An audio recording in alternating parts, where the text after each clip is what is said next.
Nosotros, por nuestra parte, le agradecemos al doctor y les pedimos a nuestra audiencia que no se desconecten. Vamos a pasar al conversatorio en un minutito más. Bienvenida la doctora, les comento, la doctora María Teresa Flores Otelo va a ser la relatoría y es la que va a llevar en esta hora el conversatorio. Les pedimos que no se vayan. Voy a leer, me voy a permitir leer su semblanza. Ella es bióloga egresada de la Universidad Autónoma del Estado de Morelos. Es maestra en ciencias en estrategias para el desarrollo agrícola regional por el Colegio de Posgraduados Campus Puebla.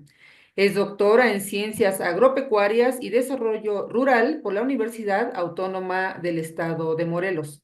Es profesora investigadora invitada por la Benemérita Universidad Autónoma de Puebla, BUAP, y el Instituto de Ciencias ICUAP. Actualmente se desempeña como docente, apoya en asesorías a tesistas de licenciatura y es miembro de comité tutoriales de estudiantes del posgrado del doctorado en investigación y educación para la salud de maestrías y doctorado. Miembro del Sistema Nacional de Investigadores CONACYT 2022-2025 y también miembro del Padrón de Investigadores de la Benemérita Universidad Autónoma de Puebla 2022-2025. Sus áreas de investigación son ciencias sociales, ambientales y desarrollo sustentable, cuya línea general atiende al desarrollo sustentable con enfoque social y sus procesos culturales, incidiendo en una sociedad responsable y sensible ante las problemáticas de contaminación ambiental generadas por el uso de la leña. Es responsable del proyecto de investigación con título Energías Alternativas Sustentables en Comunidades Rurales del Estado de Puebla, Puebla. Antecedentes académicos, ha asesorado temas de tesis de licenciatura, maestría, doctorado y destacado en particular los proyectos de investigación relacionados con impactos socioeconómicos y ambiental de la contaminación derivada de neumáticos de desechos de la zona centro-sur de México, los ecosistemas rurales y urbanos sustentables, educación ambiental, el cambio climático por actividades antropogénicas, gestión y calidad del agua, contaminación ambiental, riesgo y peligro ambiental, evaluación de la sustentabilidad de ecosistemas, contaminación y problemas respiratorios por una inadecuada combustión generada por el uso de la leña, por el uso del fogón tradicional de tres piedras. Educación para la salud bucal en la prevención de enfermedades dentales en mujeres embarazadas que reciben atención estomatológica integral. Muy interesante. Diagnóstico sobre hábitos del cuidado de la salud en profesores hora clase, Facultad de Administración de la UAP. Y finalmente, soluciones basadas en la naturaleza para las ciudades. Efecto de una fachada verde sobre variables ambientales y sociales en un espacio educativo. Se quedan en buenas manos, los controles son todos suyos. Adelante. Agradezco la presentación y así como también agradezco la oportunidad de externar algunas ideas, algunos enfoques acerca de este conversatorio en relación a diferentes ponencias de mis colegas. Voy a permitir compartir una presentación. Bueno, este conversatorio tiene relación a la relatoría, como les comentaba, de presentaciones en todo este mes de febrero por parte de investigadores del CIVAC, del Centro de Investigación en Biodiversidad, Alimentación y Cambio Climático, que nos encontramos en la Benemérita Universidad Autónoma de Puebla, en la unidad académica del Instituto de Ciencias. Bueno, y comenzaremos con la relatoría y conversatorio de la ponencia y la pregunta que dio como pauta al tema de las conferencias eh, es, ¿qué sabemos sobre el cambio climático en México? Bien, la primera conferencia de la doctora Zaira fue un tema importante, además del análisis y la revisión que realizó la investigadora acerca de qué es el ecocidio, cuál es la importancia del ecocidio a nivel mundial, qué, qué significa y qué es lo que se ha hecho en México acerca de el marco jurídico en relación a este tema. Bueno, pues la doctora Zaira tuvo a bien hacer una revisión, un análisis profundo acerca de qué es lo que estaba pasando con el ecocidio en nuestro país, pero también qué instituciones, qué dependencias estaban trabajando acerca de esta problemática. Ella, la doctora, tuvo a bien hacer la revisión y entonces encontró que el ecocidio se encontraba como un estatuto en Roma, por ejemplo, en el Corte Penal Internacional, y que lo marcaban como una pérdida o daño o destrucción del ecosistema. Esto es nada más como un recordatorio de lo que nos dejó en la mesa la investigadora acerca del ecocidio, una pérdida o daño o destrucción del ecosistema de un espacio, de un territorio dado, de tal manera que el disfrute pacífico de los habitantes de esa área determinada, de ese territorio, sea o pueda ser gravemente disminuido. Esto es lo que se plantea y luego también investigó que el crimen del ecocidio pues es un delito. El ecocidio es un crimen internacional contra la paz y que es necesario establecer normas y leyes de manera legal en donde se debe de tener el cuidado de establecer en los habitantes qué es el ecocidio y la importancia de, ¿no?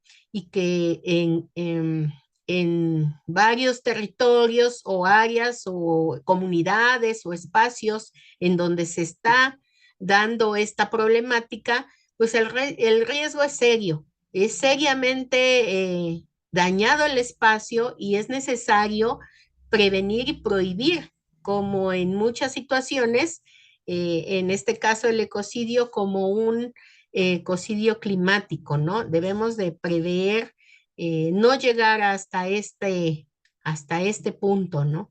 Debido a, bueno, a situaciones en donde se agravan o dan pauta a más problemáticas ambientales, sociales, de salud. En esta revisión, la doctora mencionaba la posición legal. Se está hablando de leyes en México, bueno, primero a nivel internacional, que se trata de el Acuerdo de París, en donde se mencionan los objetivos de desarrollo sostenible en la ONU, en donde plantean el problema es que no evitan daños graves y que la razón de que son voluntarios y que no se pueden hacer cumplir. Y bueno, se investigó que en Estados Unidos anuncia nuevamente su intención de retirarse, como en ese entonces, de no contribuir o no de seguir trabajando con el Acuerdo de París. Bueno, a nivel nacional, los países también menciona que los países individuales tienen cada uno sus propias leyes y ella nos los mencionó en una tabla de acuerdo a la revisión que hizo. Bueno, estas leyes pueden ser de tipo civil y penales y que tratan de regular el daño ambiental o solucionar algunas problemáticas ambientales, pero que estas también están limitadas en la protección que brindan. Y bueno, los límites los conocemos debido a que muchas veces nos preguntamos, observamos o analizamos y decimos, bueno, el ecocidio existe en México, existe en el mundo, existe de manera global, pero cómo cada uno de los países ha tomado sus precauciones, sus prevenciones o cómo está tratando de solucionar esta problemática. Y más sin embargo, si existen leyes, no regularmente y más en un país en vías de desarrollo, en donde se plantean normas o algunas leyes como sanciones o alguna, alguna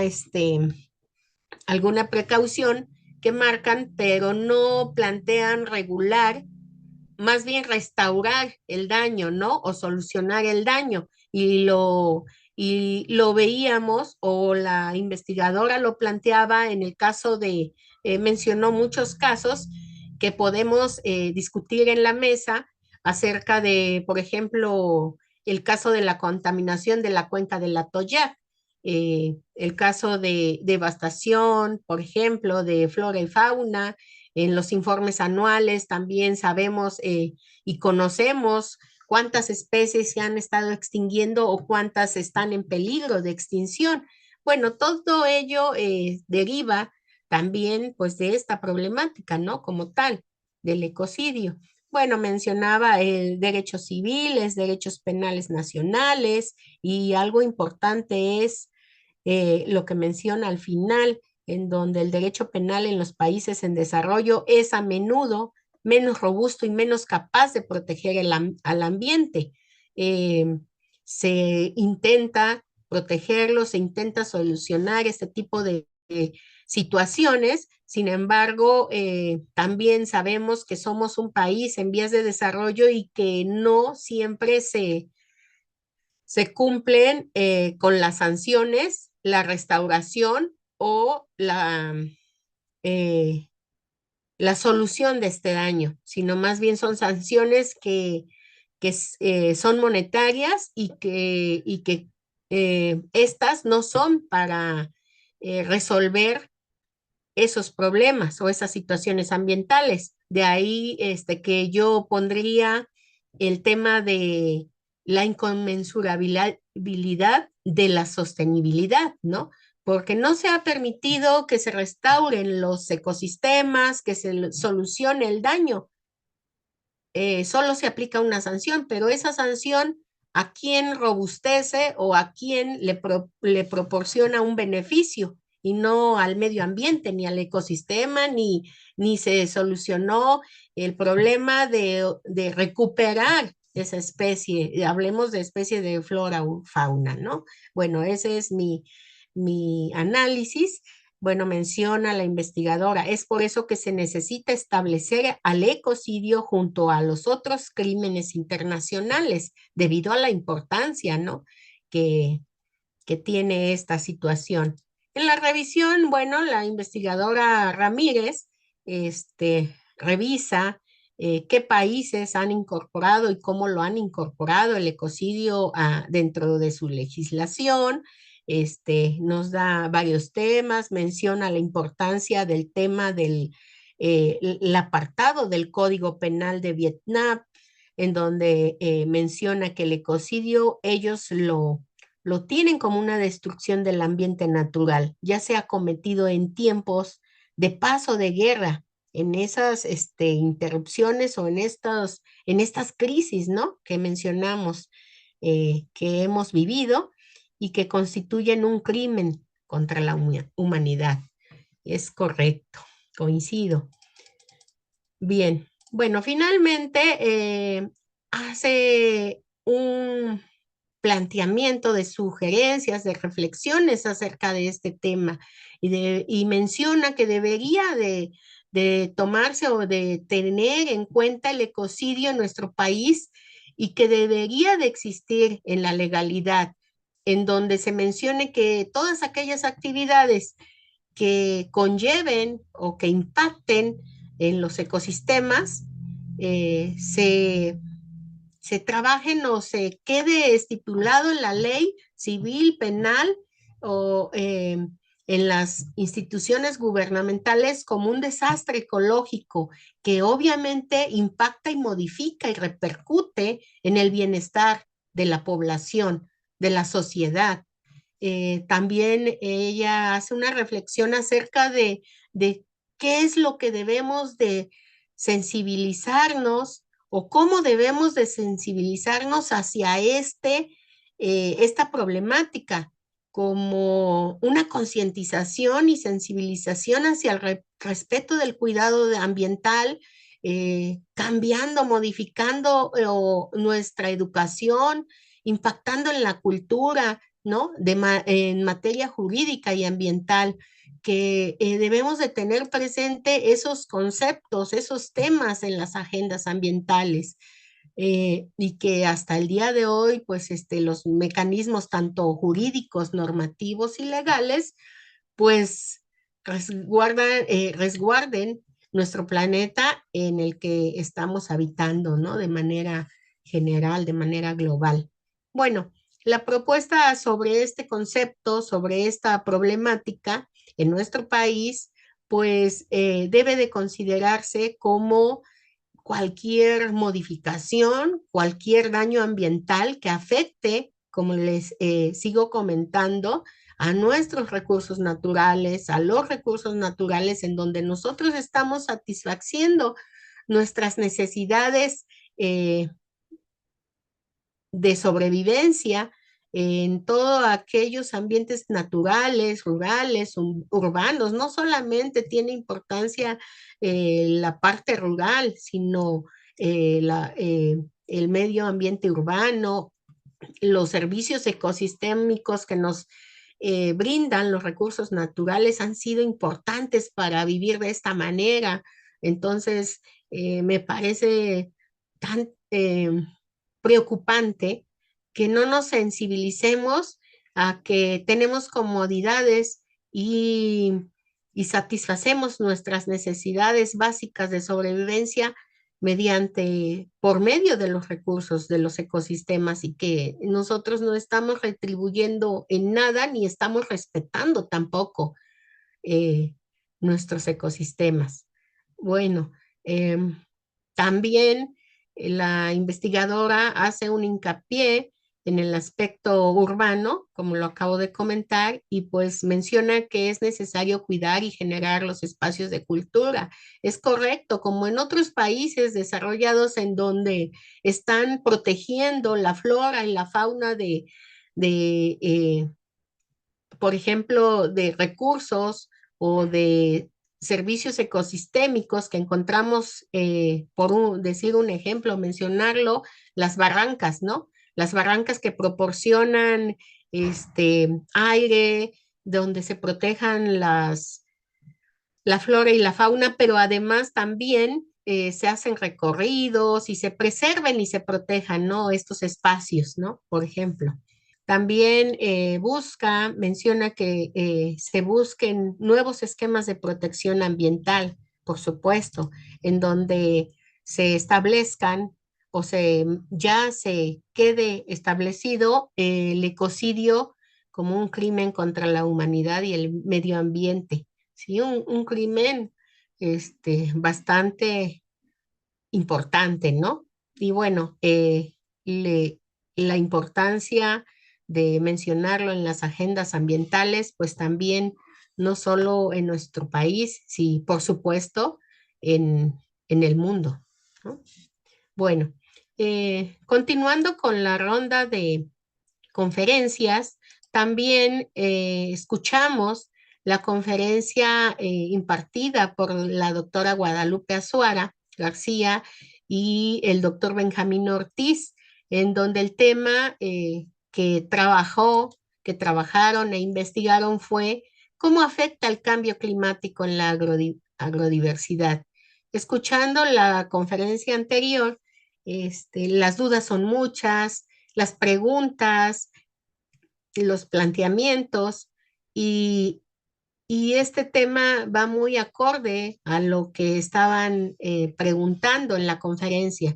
¿Cómo afecta el cambio climático en la genética? ¿Cómo afecta en la seguridad alimentaria? ¿Cómo afecta el cambio climático hasta el día de hoy con toda la experiencia, con todo el análisis que los investigadores hicieron acerca de ese tema? Bueno, mencionaría que en sus conclusiones ellos hicieron una revisión también a lo largo de varios años y periodos, incluyendo el periodo de la pandemia de COVID que por la que pasamos, en donde nos mostraron gráficas y en su investigación, pues hicieron el análisis de este tema acerca de concluir que la tendencia de la diversificación del conjunto de cultivos, sobre todo comestibles, de temporal están principalmente a partir del fortalecimiento de la estructura de la comunidad ante la pérdida de riqueza de especies. Sí, sí, el cambio climático ha afectado la incidencia, la diversidad en algunos periodos. Es importante también, mencionan, que se establezcan nuevamente políticas para los municipios con agroecosistemas que son vulnerables para tratar de garantizar la seguridad y sobre todo esta autosuficiencia alimentaria. Bueno, en los siguientes años, en su revisión, mencionan eventos desastrosos, caídas importantes en la diversidad, en el tema de cultivos y también mencionan que se pueden establecer acciones específicas dependiendo obviamente de la ecorregión, ¿no? Que está supeditada a parámetros como temperatura, humedad, y cambios, ¿no? O modificaciones que afectan a los cultivos. Bueno, en este sentido, es necesario, mencionan, la ampliación de la infraestructura y optimizar el uso del agua que es verdaderamente importante, ¿no? Conclusiones finales, pues mencionan el punto de tendencia de diversificación del conjunto de cultivos comestibles, de temporal, principalmente fortalecer la estructura de la comunidad y en el punto 4 mencionan ya existen estrategias en marcha por los campesinos y se apuesta por más especies en años con eventos extremos, sobre todo aquellas especies que son resistentes, que se trabajen con ellas y también estrategias de diversificación intraespecífica, ¿no? Sobre todo en el tema del cultivo del maíz. Ok. Bueno, en la tercera conferencia que estuvo impartida por el grupo de investigadores del doctor Sergio Martín Barreiro, el doctor Benjamín, la doctora Guadalupe Azuara, la doctora Zaira, el doctor Marco Antonio Mora, el doctor José Luis, la doctora Daniela Ávila y el doctor Genaro Reyes Matamoros, en donde mostraron eh, en la conferencia el seguimiento y gestión y manejo ambiental que se ha llevado a cabo en el campus de CEU2 y, bueno, Ciudad Universitaria de la UAP y la Ciudad Universitaria 2 como el campus, ¿no? Y mencionó que ya hay diferentes subcomisiones que están trabajando acerca de la prevención y restauración en diferentes temáticas. Sobre todo encontramos la subcomisión de gestión ambiental y residuos, de educación forestal, el tema de recursos hidráulicos, también la subcomisión que se encarga del monitoreo ambiental y mitigación del cambio climático, no por demás interesante, el manejo de recursos, el tema de paleontología y arqueología, restauración y protección y aprovechamiento sustentable, subcomisión de asuntos legales y bueno, aquí encontramos más en la gestión multidisciplinaria y interdisciplinaria cómo le dan importancia a las especies de uso biocultural, al tema de optimización o gestión del agua, del suelo, de la flora y la fauna y por supuesto, a los servicios ecosistémicos. Entonces, el doctor Barreiro nos mencionaba y nos da a conocer todas las problemáticas ambientales en las comunidades en donde han estado trabajando y sobre todo en San Pedro Sacachimalpa, que es donde se encuentra la ciudad universitaria 2, en donde están tratando de propagar y restaurar especies importantes, interesantes, porque se trata de especies endémicas del área, de la zona de conservación de biodiversidad. Bueno, también le están dando importancia a especies ecológicas de uso biocultural, especies como encinos y también especies que se comercializan, ¿no? En el área de estudio. Nos planteaba la importancia de la subcomisión de paleontología y arqueología acerca del rescate y de conservación de tan importantes vestigios, los problemas socioambientales y desarrollos sustentables en los que están inmersos y están trabajando preocupados por no dañar, por continuar conservándolos, porque no se extingan especies importantes, ¿no? Bioculturales. Nos mencionaba algunos certificados acerca de se han obtenido en las diferentes subcomisiones de acuerdo a la responsabilidad social, que se alinean a las normas, como una institución comprometida en educación y salud y medio ambiente, y el seguimiento y gestión en manejo ambiental en el Ecocampus Valsequillo CU2, Ciudad Universitaria 2. Bien, eh, finalmente, el día de hoy, el doctor Borromeo y junto con su equipo de trabajo, bueno, igual el investigador Jorge Alejandro Fernández y la doctora Guadalupe Barajas, hacen un análisis acerca del impacto del cambio climático en las enfermedades.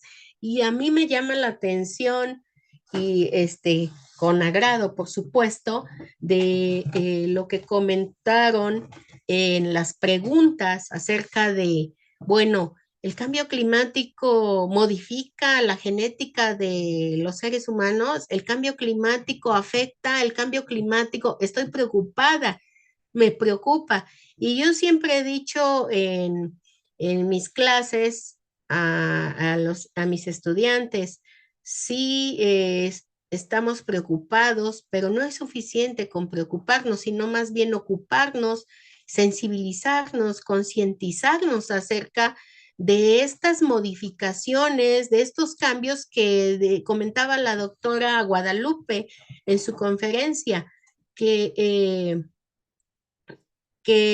son naturales, son propias del ecosistema, desde el enfoque de los sistemas complejos en los que están inmersos estas problemáticas ambientales, sí, tomarlas, pero como algo que es natural, pero que sí existe, pero que también nosotros como sociedad hemos estado acelerando estos cambios y estas modificaciones y estamos viviendo o padeciendo todos los desastres naturales debido a estas modificaciones que son resultado de las actividades, de los excesos, de la sobreexplotación en un afán de progreso y de desarrollo en la sociedad, no solo de satisfacer nuestras necesidades como sociedad, o de alimentarnos, sino en un afán de mejorar la economía.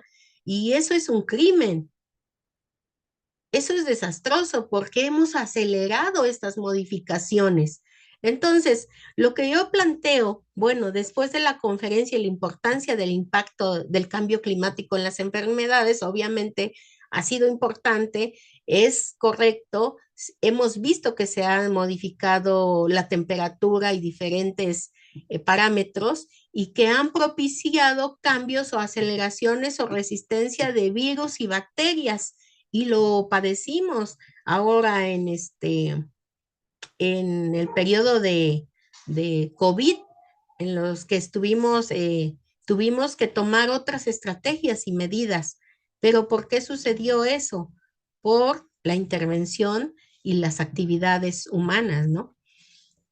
Bueno, la importancia que el doctor Borromeo menciona junto con su equipo, con los investigadores en este tema es, bueno, se están tomando medidas, las problemáticas las vimos todas, contaminación, enfermedades como dengue, ¿qué es lo que se necesita? Pues educación, educación ambiental, educación para la salud, educación para continuar como sociedad en armonía con nuestro ambiente, ¿no? y ahí los investigadores analizan y dicen, sí, se han estado tomando medidas. Por ejemplo, una de ellas es medir el oxígeno nítrico para determinar la gravedad de casos de asma en niños en la ciudad de Puebla. Se instalan sensores eh, para mejorar o medir la calidad del aire y las partículas finas y gruesas, ¿no? Entonces, con estos parámetros que obtenemos de manera periódica, pues se pueden tomar estrategias o medidas, ¿no? Bueno, finalmente a mí me gustaría mencionar que es correcto el aumento de temperaturas se ha ido en aumento, hay acuerdos, hay acerca del tercer informe de evaluación en el cambio climático en México, en donde pues hay indicadores o ya hay datos en donde se documenta que las temperaturas promedio en el país afectan, ¿no? Tanto a la salud como a la agricultura e impactan y modifican pues todo en la naturaleza.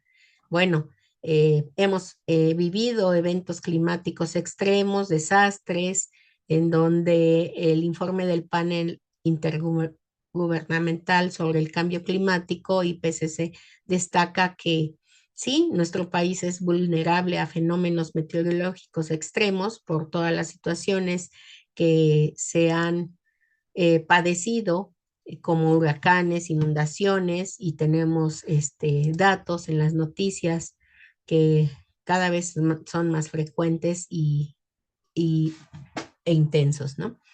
Bueno, el impacto en la biodiversidad, que es el tema que impartieron los investigadores, la doctora Guadalupe y el doctor Benjamín, en donde, bueno, hay estudios también publicados en revistas de conservación y biodiversidad en donde mencionan que el cambio climático está amenazando muchas especies endémicas en México y afectando, por supuesto, ¿no? Afectando y modificando el hábitat y la supervivencia.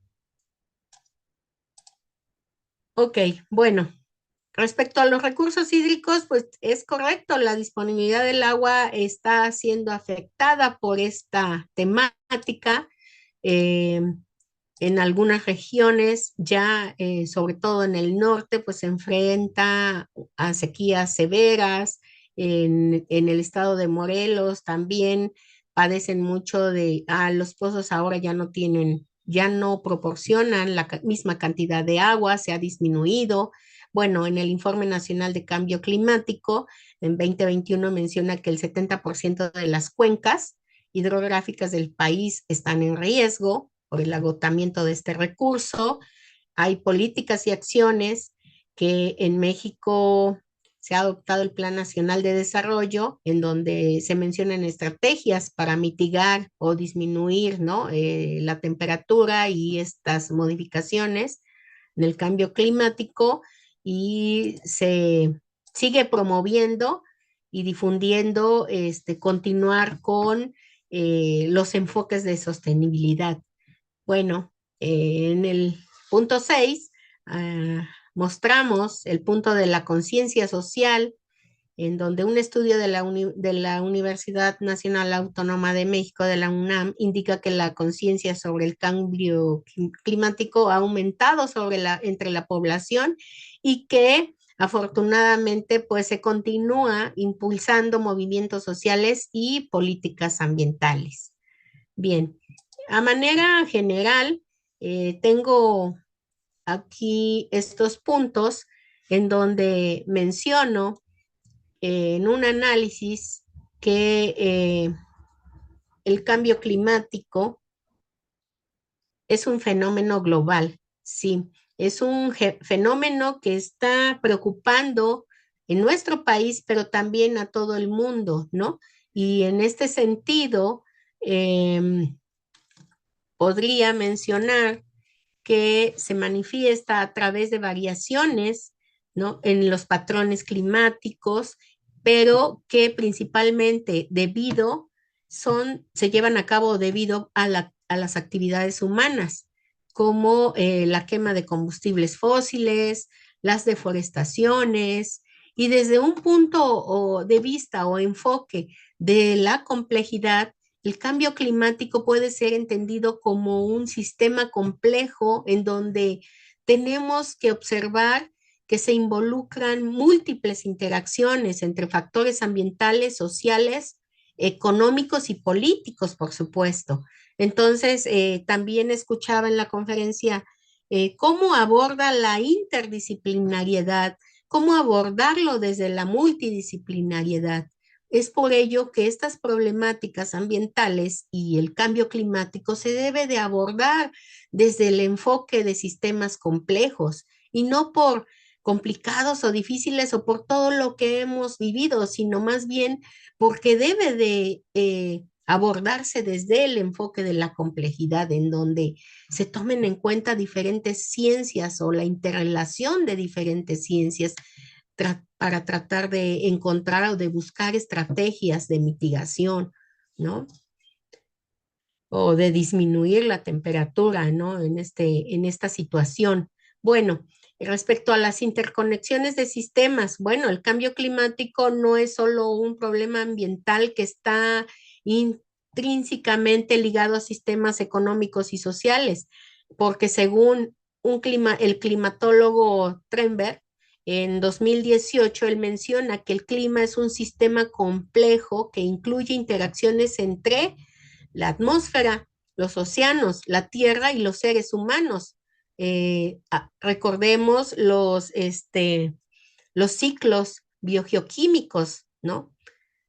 A los que se refieren, donde están involucrados todos los ciclos y las interacciones, por lo que se infiere o implica que cualquier intento de abordar el cambio climático debe de considerarse desde estas interrelaciones, no solamente desde abordarlo desde solo un enfoque o una ciencia. Bueno, en la retroalimentación y no linealidad. Los sistemas complejos suelen presentar retroalimentaciones que pueden amplificarse o mitigar los efectos del cambio climático. Por ejemplo, el deshielo del Ártico, ¿no? En donde se reduce el reflejo solar de la Tierra, lo que nos conlleva a un calentamiento adicional. Y como señala este científico, Rockström, los sistemas complejos son propensos a cambios drásticos, cambios abruptos y no lineales, por lo que las pequeñas variaciones en las condiciones puede llevar a grandes cambios en el sistema climático. Y retomo lo que comentaba el investigador Borromeo, César Borromeo. Cualquier modificación, cualquier actividad que parezca insignificante va a tener un impacto, ¿no? Llámese separación de residuos, conservación, preservación, optimización de recursos. Bien, incertidumbre y adaptabilidad. Bueno, la complejidad del sistema climático también introduce incertidumbres y también nos conlleva proyecciones futuras. En el panel intergubernamental sobre cambio climático se destaca la incertidumbre en las proyecciones climáticas, en donde aumenta con el tiempo debido a la naturaleza y a las dinámicas de los sistemas complejos. Esto resalta la necesidad de enfoques adaptativos en políticas y estrategias para tratar de mitigar el cambio climático. Bueno, impactos socioeconómicos. ¿Qué pasa en ese punto que estoy mencionando en mi diapositiva? El cambio climático también afecta desproporcionadamente a comunidades vulnerables y tocamos ahí el tema de pobreza y de los países en vías de desarrollo, ¿no? O en desarrollo. Según el economista Esther, el cambio climático es una cuestión económica, gubernamental, es una cuestión económica fundamental y sus impactos obviamente afectarán con más severidad a aquellos que a aquellos que menos han contribuido al problema. Sí, aquí hablamos de temas de pobreza, de riqueza, en donde las comunidades o los países vulnerables en temas de altos porcentajes de pobreza, pues son a los que más impacta esta situación. Bueno, entonces se resalta la importancia de considerar la justicia social en las respuestas al cambio climático. De ahí que finalmente yo le doy relevancia a los objetivos de la Agenda 2030, en donde en cada uno de ellos se trata de abordar la problemática, pero también se mencionan estrategias y metas, ¿no? En donde que abordan desde disminuir el calentamiento global, la pobreza, la educación, las ciudades vulnerables, la optimización o de recursos o de aprovechamiento de energías alternativas. Entonces, sí se han estado tomando estrategias, sí se ha estado tratando de manera global y en nuestro país de, de contribuir o de mitigar estas situaciones. Sin embargo, pues tratemos de continuar en, en mejorar esta, estas situaciones. Por mi parte, esto me quedo a disposición para lo que cualquier duda o sugerencia. Muchas gracias por su atención. Gracias, doctora, por esta excelente relatoría. Muchas Eh, gracias. Les seguimos invitando a los participantes de las otras sesiones que si gustan prender su cámara para hacer alguna aportación a lo que la doctora ya nos platicó, podría ser de excelente retroalimentación.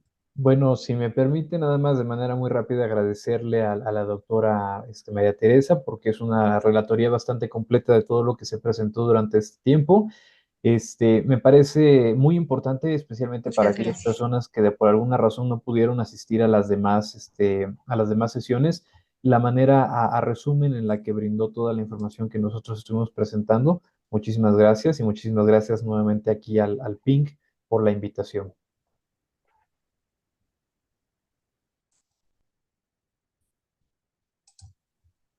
Gracias. Dice Elizabeth Martínez Flores, me uno al comentario de Sergio, excelente recorrido por los principales conceptos abordados por los diferentes ponentes. Un ciclo muy, muy ecosistémico.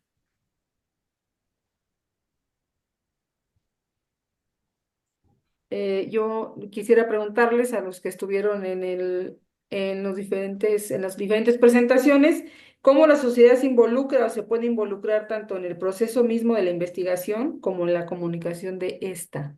Me gustaría nada más abonar un poco a esta pregunta.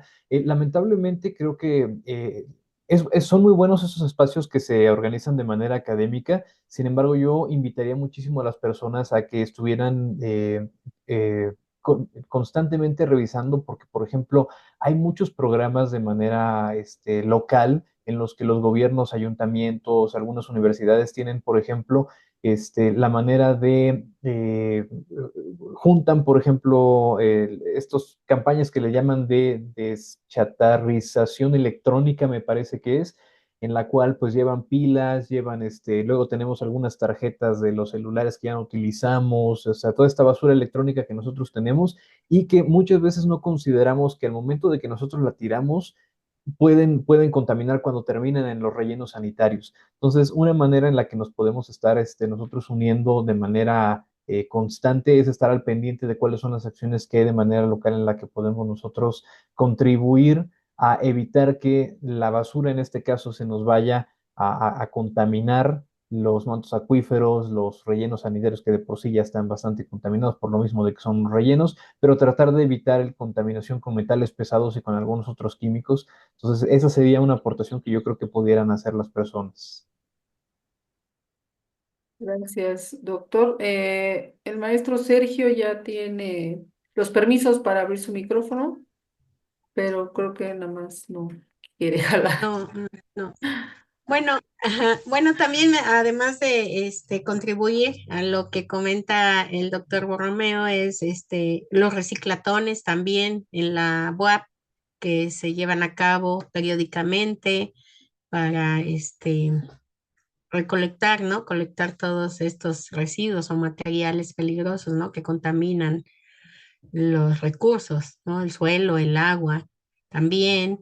Y cómo contribuir, bueno, ahora sí que desde nuestra trinchera, ¿no? Y en el hogar, separar residuos, optimizar los recursos, el agua, ¿no?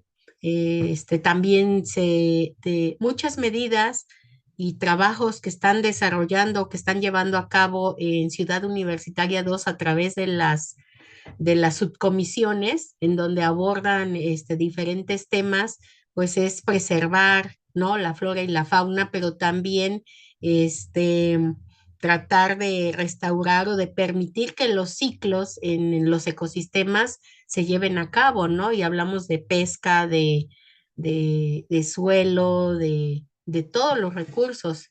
Entonces, también informarnos, ¿no? En las páginas.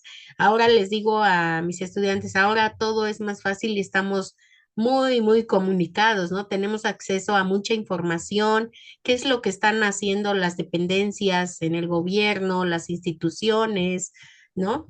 También, y en nuestras comunidades, qué estamos haciendo en nuestro hogar para tratar de por ejemplo, de no utilizar o desperdiciar la energía eléctrica, ¿no? También. Perdón, tengo al maestro Sergio en la línea. Si me permiten, a través de mi micrófono lo ponemos para que también dé sus comentarios. Muchas gracias, maestra, doctora María Teresa. Gracias, César. Y bueno, agradecer en Gracias, sí, principio a los de acuerdo. organizadores de este seminario número 33. ¿Qué sabemos sobre el cambio climático en México? Ante las aportaciones realizadas por los investigadores, el resumen que hizo la doctora Teresa, la relatoría muy, muy importante, eh, el haber hecho un resumen de cada una de estas farmas que no hizo su tarea porque participó en todos los seminarios. Entonces, realmente fue un trabajo en Gracias. cuanto a su aportación. Y obviamente los eh, comentarios que se virtieron a lo largo de todos estos seminarios, bueno, creo que van abonando para dar solución hacia una eh, a dar solución, a mitigar el cambio climático. Creo que hay muchas investigaciones que se han realizado y creo que todo esto aporta y abona a lo que se está haciendo sobre el cambio climático en México. Muchas gracias y gracias a los organizadores nuevamente. Muchas gracias, doctor. Siempre para un problema hay una solución. Muchísimas gracias. Tenemos una pregunta. Dice, ¿qué tecnologías emergentes son aplicadas a cada una de sus líneas de investigación? ¿Cuál sería su escenario ideal de obtención de datos?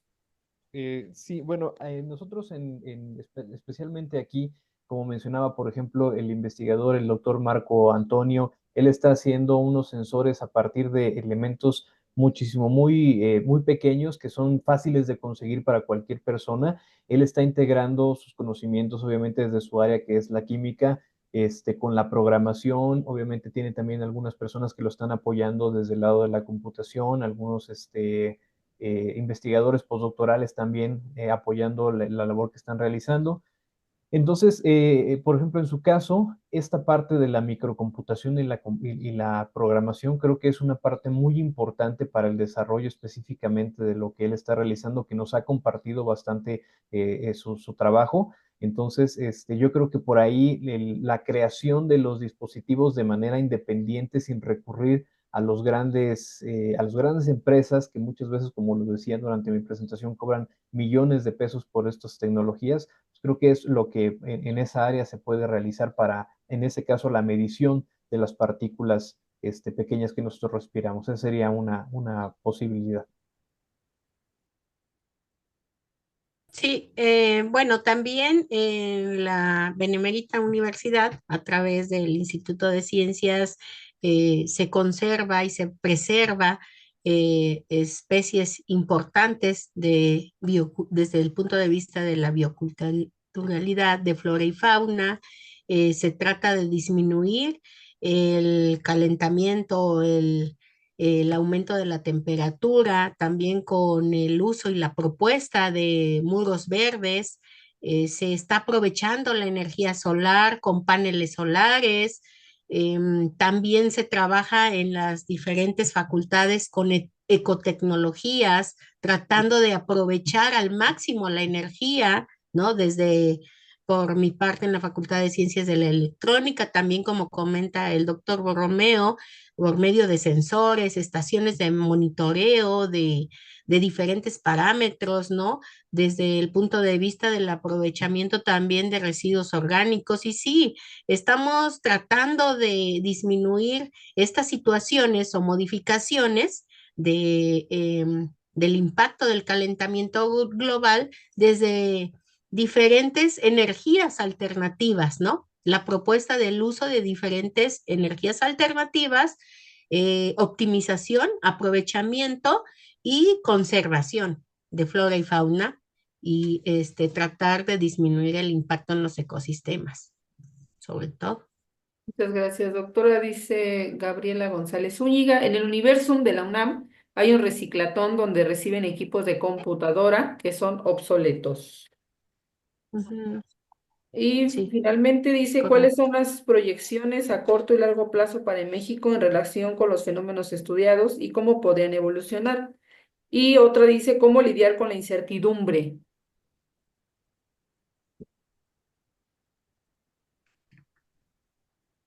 Bueno, a ver, Muy buenas primero, preguntas, ¿verdad? primeramente sí, la visión a México, pues lamentablemente a nivel internacional no se tiene muchísima, buenas noticias. Datos. Lamentablemente la temperatura promedio va aumentando. No se sabe cuál sería específicamente la situación en un par de años. Esperemos que evidentemente haya algo que se pueda realizar, pero cuando empezamos a ver decisiones políticas por parte de, por ejemplo, algunos agentes tan importantes como lo son los Estados Unidos que deciden salir de los acuerdos climáticos que se tienen, pues vemos una situación muy difícil porque evidentemente los grandes países productores son los que tienen una enorme responsabilidad en cuanto a el desarrollo de las tecnologías, el cuidado del ambiente a través de las políticas, y cuando el ejemplo de ellos es salirse de esos acuerdos por motivos económicos, políticos o ideológicos, pues lamentablemente hay otros lugares en los que cual se puede seguir esta misma tendencia. Entonces, tendríamos nosotros que, desde nuestro punto de vista específicamente, vamos a decirlo político, considerar el llevar a cabo acciones que vayan precisamente abonando a el cuidado del medio ambiente. Y lamentablemente desde el punto de vista político se ve muchísimo muy difícil porque se tiene esa posición de decir lo que nos conviene es la obtención de votos, lo que nos conviene es la consideración económica para el país, y muchas veces se deja de lado la parte que sería la importante del cuidado de la salud, del medio ambiente. Y pues bueno, esa sería mi aportación, aunque yo sinceramente creo que es un poquito difícil lo que se ve en el futuro. Bueno, sí, por mi parte me gustaría agregar también que es primordial informarse, mantenerse informado de las noticias, de los estudios, de los datos, de los informes anuales, de lo que está sucediendo acerca, por ejemplo, de las contingencias, qué es lo que está pasando, vamos mejorando, vamos aumentando, disminuyendo la temperatura, qué estudios están reportándose acerca del medio ambiente y de todos estos hechos, tratar de, como siempre les comento, de ocuparse y no de preocuparse. No se trata de preocuparse y sentirse o postrarse en un estado de sentirse ansioso y negativo, sino al contrario, ¿no? Conectarse con la naturaleza, tratar de reducir el estrés, la ansiedad, calmarse, porque esos son los servicios socioecosistémicos que nos brindan los recursos naturales. Entonces, bienestar para la sociedad, pero que nos permita ser más resilientes, practicar la resiliencia y también enfocarnos en las iniciativas tanto locales, en el país y las globales, ¿no? Para, como bien comentaban, cómo podemos contribuir o qué podemos hacer, ¿no? Informarnos, participar, compartir nuestras preocupaciones como lo estamos haciendo en este foro y en este conversatorio, ¿no? También para abordar y plantear nuestras ideas, ¿no? Y abordar estas situaciones. Bueno, recordar también que la incertidumbre y la preocupación son normales, ¿no? Son propias de nuestro ser como seres humanos, como sociedad, pero que debemos de encontrar y de trabajar con el enfoque adecuado. Y los enfoques ya están propuestos, las estrategias también. Entonces, hay que tratar de enfocarnos y de contribuir para mejorar estas situaciones, ¿no? Muchas gracias, doctora. Bueno, ese es mi punto de vista. En educación ambiental mencionamos mucho la palabra esperanza, ¿no? Hay que tener esperanza. Bueno, pues de este Claro, lado sí, ya no es correcto. tenemos preguntas. Tenemos preguntas en Facebook. Me comentan que tampoco tenemos preguntas en Facebook. Entonces, de nuestro lado pues les damos las gracias por participar en este módulo. Y bueno, pues queda abierta dice, la ecoansiedad ocasiona en que muchas personas experimenten preocupación crónica por el futuro del planeta, lo que puede afectar su bienestar emocional. Así es, doctora. Así es, muy buena Es complementación. correcto, sí. La ecoansiedad, Sí, muchas el gracias. problema de las generaciones, de estas generaciones. Muchas gracias a los organizadores. Al contrario, queda abierta esta invitación. Si no nos vemos en estos meses, pues nos vamos a ver en el Congreso. Y también recordarles que ya el 13 de abril cumplimos nuestros 15 añotes para que estén al pendiente de nuestras actividades. Va a estar bastante interesante. Va a haber actividades presenciales. Regresamos a lo presencial. Estuvimos mucho tiempo en lo virtual por el tema de la pandemia, pero ahorita vamos a regresar a lo presencial y pues bueno, les estaremos haciendo las cordiales invitaciones a través de nuestras redes sociales. Muchas gracias, doctor Sergio, doctor César, doctora, muchísimas gracias por esa excelente relatoría. Muchas gracias. Muchas gracias. Un abrazo. Buena Muchísimas tarde. gracias. Muchas gracias por permitirnos este espacio. Muchas gracias a todos. Gracias a ustedes.